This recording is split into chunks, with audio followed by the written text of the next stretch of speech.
Hi friends, welcome back. நான் உங்கள் PJ Tamil. இன்றைக்கி நம்ம ஒரு குக்கிங் ரெசிபி பார்க்க போகிறோம். ஆக்சுவலாக இது சண்டே பண்ணியிருக்காங்க. நான் வரத்துக்குள்ளே எங்கள் வீட்டில் எல்லாத்தையும் முடிச்சிட்டாங்க. என்னென்னா நெத்திலி மீன் ஃப்ரை. நெத்திலி மீன் வந்து பார்த்திங்கன்னா எங்கள் எல்லா இடத்துலையும் கிடைக்கும். ஓகேங்களா? இதில் வந்து பார்த்திங்கன்னா நமக்கு தேவையான பொருட்களை வந்து பார்த்திங்கன்னா நான் ஒரு வீடியோ மாதிரி அப்படியே பக்கத்துலேயே மொத்தமாக சுருகி வச்சு நான் எடுத்துட்டேன். பாருங்கள், இதை பார்த்தாலே ஈஸியாக பண்ணிவிட்டு நம்ம கிறிஸ்பியாக சாப்பிட்டு போயிட்டே இருக்கலாம். தேவையான பொருட்கள்: நெத்திலி மீன் ஒரு கப்பு. இது ஆக்சுவலாக வறுத்த நெத்திலி வந்து நான் டெமோக்காக வச்சுருக்கேன். ஆல்ரெடி நான் வரத்துக்குள்ளே வீட்டில் முடிச்சிட்டாங்க. ஓகேங்களா? வறுத்த நெத்திலி. அதுக்கப்புறம் இதுக்கு தேவையான இன்க்ரீடியன்ஸ் இப்போ சொல்லிடுறேன்.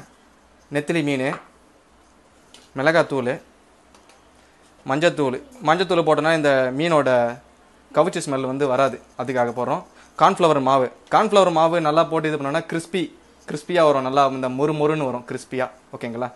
இது இன்க்ரீடியன்ட் பார்த்திங்கன்னா நம்ம கருவேப்பிலை போடலாம். ஓகே, கருவேப்பிலை ப்ளஸ் வந்து பார்த்திங்கன்னா லெமன் முக்கியம்.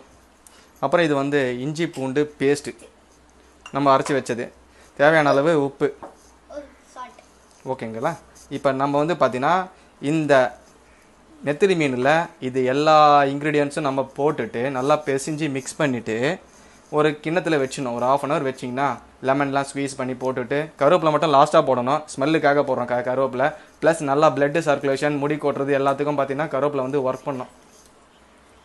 ஒமேகா 3 ஃபேட்டி ஆசிட் மீன். ஓகேங்களா? மொத்தத்தில் மீன்னாலே ஒமேகா 3 ஃபேட்டி. ஒரு 1/2 hour கழித்து நம்ம இந்த மிக்ஸ் பண்ண மிக்சரு அந்த இதெல்லாம் பார்த்திங்கன்னா நெத்திலி மீனில் வச்சது எல்லாமே பார்த்திங்கன்னா டேரெக்டாக நம்ம வந்து பேனில் போட்டுடணும். கேஸ் ஆன் பண்ணி சிம்மில் வச்சுட்டு பேனில் போட்டுட்டு, இது ஆல்ரெடி வரத்துக்குள்ளே முடிச்சிட்டாங்க. பேனில் போட்டு நல்லா டீப் சிம்மில் வச்சுட்டு ஒரு 10 நிமிஷம் ஒரு சைடு, அப்புறம் இன்னொரு சைடு திருப்பி போட்டு ஒரு 10 நிமிஷம், மேக்ஸிமம் வந்து 20 நிமிஷத்தில் முடிச்சுட்டு நம்ம கிறிஸ்பியாக சாப்பிட்டு போயிட்டே இருக்கலாம். ஓகேங்களா ஃப்ரெண்ட்ஸ்? இதான் ஃப்ரெண்ட்ஸ் நம்ம நெத்திலி மீன் ஃப்ரை வந்து பண்ணது. நான் வரதுக்குள்ளே முடிச்சிட்டாங்க. ஓகே ஃப்ரெண்ட்ஸ், பார்த்து என்ஜாய் பண்ணுங்கள், லைக் பண்ணுங்கள், சப்ஸ்கிரைப் பண்ணுங்கள். Okay, enjoy, take care.